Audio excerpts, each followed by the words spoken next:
जरा सोचो, तुम्हें और तुम्हारे दोस्तों को जंगल में एक सालों पुराना दबा हुआ खजाना मिल जाए, लेकिन ये कहानी जितनी दिखती है उतनी सीधी है नहीं। कहानी की शुरुआत होती है 3 लोगों से जिनका नाम था वेन, कीटन और रॉबिन। वो तीनों रात के अंधेरे में गाड़ी से कहीं जा रहे थे। वेन तो पीछे सो रहा था और कुछ देर बाद कीटन और रॉबिन ने अपने मास्क पहने और चुपके से एक घर में घुस गए। असल में वो यहाँ गॉडी नाम के एक लड़के को अगवा करने आए थे। जब वो अंदर गए तो उन्होंने देखा कि गॉडी अपने कमरे में सो रहा था। अब उन्होंने गॉडी को अगवा करने की कोशिश की, पर अचानक गॉडी ने भी उन पर पलटवार कर दिया। तब रॉबिन ने उसके गहनों पर घुटने से हमला किया और कीटन ने उसे बेहोशी की दवा सुंघाकर बेहोश कर दिया। इसके बाद उन्होंने गॉडी को उठाकर गाड़ी के ट्रंक में फेंका और वहां से भाग निकले। फिर अगली सुबह उन तीनों ने गॉडी को ट्रंक से बाहर निकाला तो एक खुलासा होता है कि ये सब तो कॉलेज के पक्के दोस्त थे और अब वो सब मिलकर गॉडी की बैचलर पार्टी मनाने वाले थे। उन्होंने अपने शहर केंटकी जाकर अपने सभी मनपसंद बार्स में जाने का फैसला किया।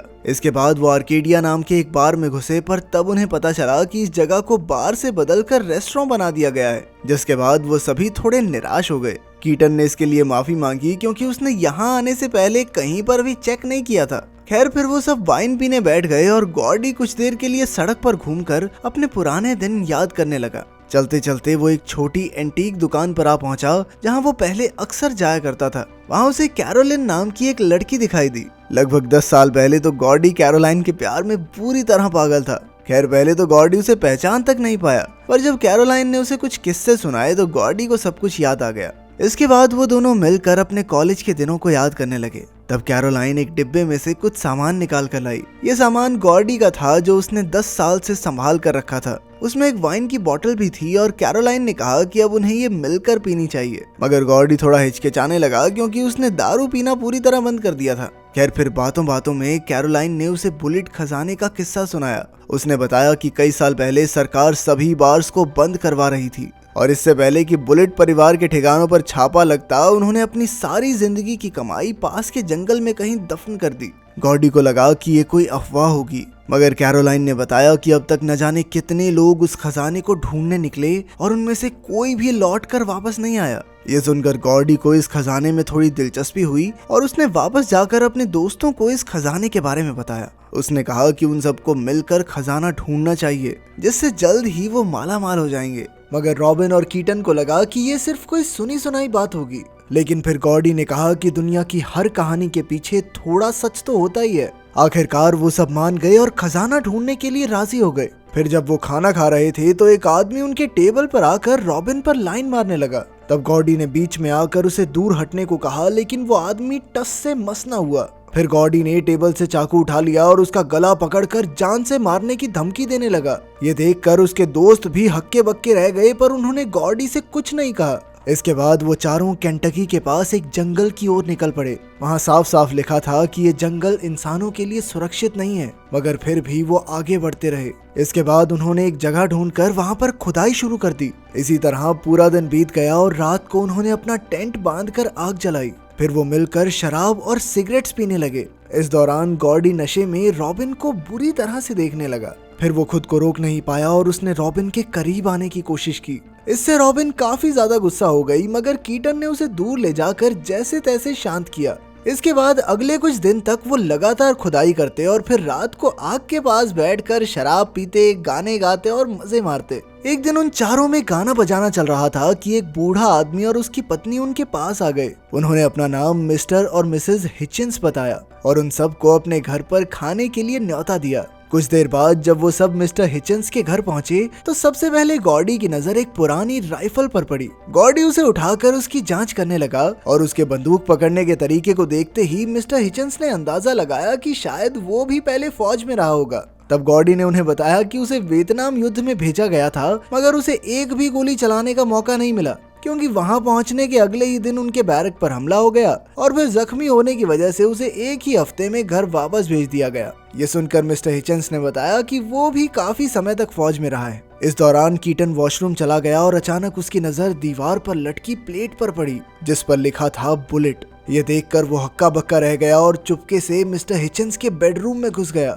वो ये देखना चाहता था कि क्या सच में ये घर बुलेट्स का है। जब उसने ड्रॉर्स वगैरह देखे तो उसे एक पिस्टल मिली जो उसने अपनी सुरक्षा के लिए अपने पास रख ली। वहीं दूसरी ओर मिस्टर हिचन्स ने बाकी सबसे पूछा कि इन घने जंगलों में आना तो मना है, फिर वो सब यहाँ क्या कर रहे हैं। रॉबिन ने कहा कि वो तो सिर्फ गॉडी की बैचलर्स पार्टी मनाने आए हैं, पर मिस्टर हिचन्स को उन पर शक होने लगा था। हिचन्स ने कहा कि तुम लोग इस घने जंगल में खजाने की तलाश करने वाले पहले आदमी नहीं हो। फिर उन्होंने सबको चेतावनी देते हुए कहा कि जो सामान यहाँ दफन है उसके दफन रहने में ही सबकी भलाई है। तभी कीटन भी वहां आकर बैठ गया, पर अचानक उसकी जेब से पिस्टल नीचे गिर गई। ये देखकर मिस्टर हिचन्स और उनकी पत्नी को यकीन हो गया कि इन लोगों के इरादे नेक नहीं है। मिस्टर हिचन्स ने उन पर अपने परिवार का खजाना लूटने का इल्जाम लगाया और जब बहस ज्यादा बढ़ गई तो गॉडी ने दीवार पर लटकी राइफल उठाकर मिस्टर हिचन्स पर ही तान दी। गॉडी ने उसे अपना असली नाम बताने को कहा तो उस बूढ़े आदमी ने कहा कि मैं ही विलियम बुलेट हूँ। ये सुनते ही गॉडी ने उसे गोली मार दी और उसके सभी दोस्तों के पैरों तले जमीन खिसक गई। रॉबिन गुस्से में उस पर चिल्लाने लगी, पर गॉडी ने उसे चुप करा दिया। इसके बाद उन सब ने बुलेट की पत्नी को तबेले में बंद कर दिया और सोचने लगे कि उसके साथ क्या किया जाए। गॉडी ने कहा कि उन्हें मिसेस बुलेट को भी मार देना चाहिए, क्योंकि अगर वो जिंदा बच गई तो पुलिस को उनके बारे में जल्द ही बता देगी। अब उनके पास कोई चारा नहीं था, इसीलिए रॉबिन ने मिसेस बुलेट को मारकर दफनाने का जिम्मा उठाया। वहीं बाकी सब ने घर से सारे सबूत मिटा दिए और अगली सुबह वहां से निकल गए। इसके बाद उन्होंने अपने कैंप का भी नामो निशान मिटा दिया। तब वेन ने गॉडी से कहा कि उसने जो भी किया वो गलत था और अब ये पाप पूरी जिंदगी उसका पीछा नहीं छोड़ेगा। ये सुनकर गॉडी का मन थोड़ा परेशान हो गया और वो दूर टहलने निकल गया। वो मिस्टर बुलेट के घर ही चला आया और उसकी शराब पीने लगा। जब वो काफी देर तक लौटा नहीं तो रॉबिन और कीटन उसे ढूंढने निकल पड़े। वो दोनों उसे ढूंढने के लिए अलग अलग दिशाओं में गए और उन्होंने ठीक 1 घंटे बाद उसी जगह पर मिलने का फैसला किया। कुछ समय बाद रॉबिन ने गॉडी को ढूंढ लिया तो गॉडी ने उसे अपने सामने बैठने को कहा। फिर उसने रॉबिन से उस रात के लिए माफी मांगी जब उसने रॉबिन को गलत तरीके से छुआ था। उसने कहा कि वो काफी समय से रॉबिन से प्यार करता है और फिर दोबारा से रॉबिन के करीब आ गया। तब रॉबिन ने उसे धक्का दे दिया और अकेला छोड़कर चली गई। वहीं दूसरी ओर कीटन एक अलग जगह पर पहुंचा जहां ये खुलासा होता है कि उसने तो पहले ही खजाना ढूंढ निकाला था, लेकिन ये बात उसने अपने दोस्तों से छिपा कर रखी थी। अब उसने सारा पैसा अपने बैग में भर लिया और वापस उसी जगह की ओर चल पड़ा जहां उसे रॉबिन मिलने वाली थी। आखिरकार वो रॉबिन के साथ गाड़ी तक पहुंचा और गॉडी भी वहां आ चुका था। निकलने से पहले गॉडी की नजर कीटन के बैग से निकल रहे नोटों पर पड़ी। उसने तुरंत पिस्टल निकालकर कीटन को सब सच बताने को कहा। तभी अचानक रॉबिन ने गॉडी की आंखों में मिर्ची झोंक दी और वहां से भाग निकली। गॉडी ने दर्द के बावजूद भी चारों ओर गोलियां चला दी, जिनमें से एक कीटन के पैर में जा लगी, मगर फिर भी कीटन जैसे तैसे अपनी जान बचाकर भागने लगा। इसके बाद गॉडी पिस्टल को गाड़ी में छोड़कर कीटन को ढूंढने चल दिया। वेन भी उसके पीछे पीछे ही चल रहा था। वहीं रॉबिन ने गाड़ी से पिस्टल चुरा ली और गॉडी का पीछा करने लगी। अब वो गोली चलाने ही वाली थी कि अचानक कीटन ने उसे रोक दिया। कीटन के जख्म से बहुत ज्यादा खून बह रहा था, इसलिए रॉबिन उसे पिस्टल देकर मदद ढूंढने के लिए निकली। जाने से पहले उसने कीटन से वादा किया कि वो खजाने के सारे पैसे गरीबों को दान कर देंगे। कुछ देर बाद गॉडी कीटन तक पहुंच गया और उसका बैग और पिस्टल छीनकर अपने रास्ते चला गया। रास्ते में वेन ने गॉडी को समझाने की कोशिश की कि अपने दोस्तों से गद्दारी नहीं करनी चाहिए, मगर गॉडी ने उसकी बातों पर बिल्कुल ध्यान नहीं दिया। इससे वेन को भी गुस्सा आ गया और वो गॉडी को अकेला छोड़कर चला गया। इसके बाद 10 साल पहले की कहानी दिखाई जाती है, जहां गॉडी, रॉबिन और कीटन एक बार में पार्टी कर रहे थे। जल्द ही रॉबिन और कीटन तो नशे में धुत होकर सो गए, पर गॉडी ने जैसे तैसे खुद को जगाए रखा। इसके बाद जब वो गाड़ी चला रहा था तो अचानक उसकी आंख लग गई और उसने गलती से एक आदमी को कुचल दिया।